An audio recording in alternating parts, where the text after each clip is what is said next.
Assalamu alaikum. Wa alaikum assalam wa rahmatullah barakatuh. Ажыке мен неме боюнча сурайын деп атам эле, могу тарави намаздычы. Телефондон, YouTube'дан мисалы бирөөнүн намаз окуганын коюп, ошого уюп окуса болобу? Онлайн ба? Жок, онлайн эмес го дейм, видео бар экен да, мен тарави намаз Жок, окугам. болбойт. Ал деле бул деле болбойт. Онлайн деле болбойт, видеодон деле болбойт.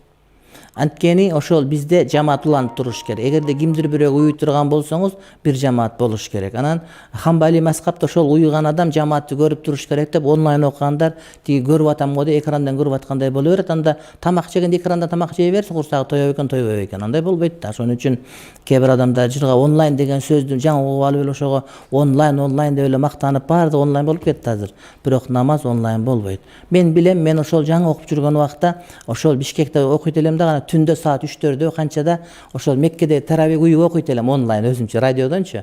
Өзүм иштихат кылып окуп жүргөм бир жарым жылдай. Анан кийин угуп карасак ал туура эмес экен. Ошон үчүн азыр кандай кылганыбыз туура эмес. Ар ким үйүнө таравих окуйт.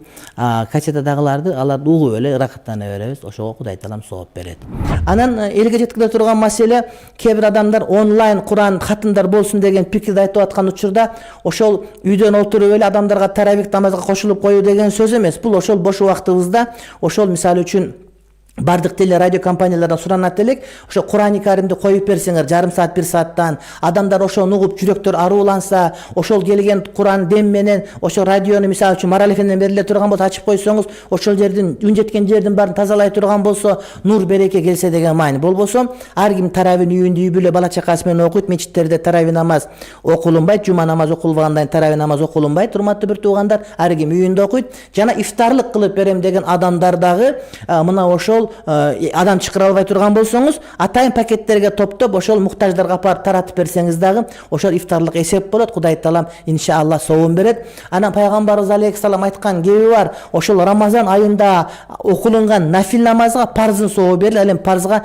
70 парздын сообу берилет деген. Демек, ушул Рамазан айында көбүрөөк сооп кылып калып, тууган уруктарга, коңшу колоңдорго, муктаж жакынлардын бардыгына жардам бере турган болсо, Кудай таалам жакшылык берет. Анан жардамдын эң чоңу адамдын көңүлүн көтөрүү, аларга бир позитивдүү маанай тартуулоо, ошого урматтуу бүрт аракет кылышыбыз керек.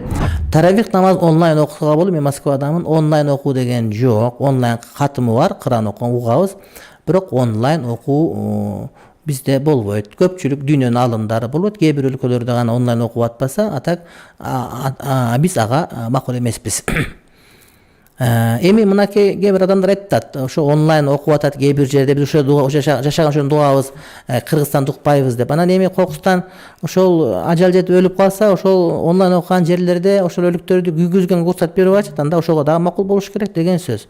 Анан маселенин биринде бул жака макул болуп, экинчисинде бул жака макул болуп, бирөөлөр бар экен, биз деген биyak тугуш керек деп. Туура, зекеттин өлчөмү боюнча, орозо бүтөдүн өлчөмү боюнча ар өлкөнү угуш керек болот. Анан кээ бир фатва маселесинде аламдын бардыгына бир эле фатва жүрөт.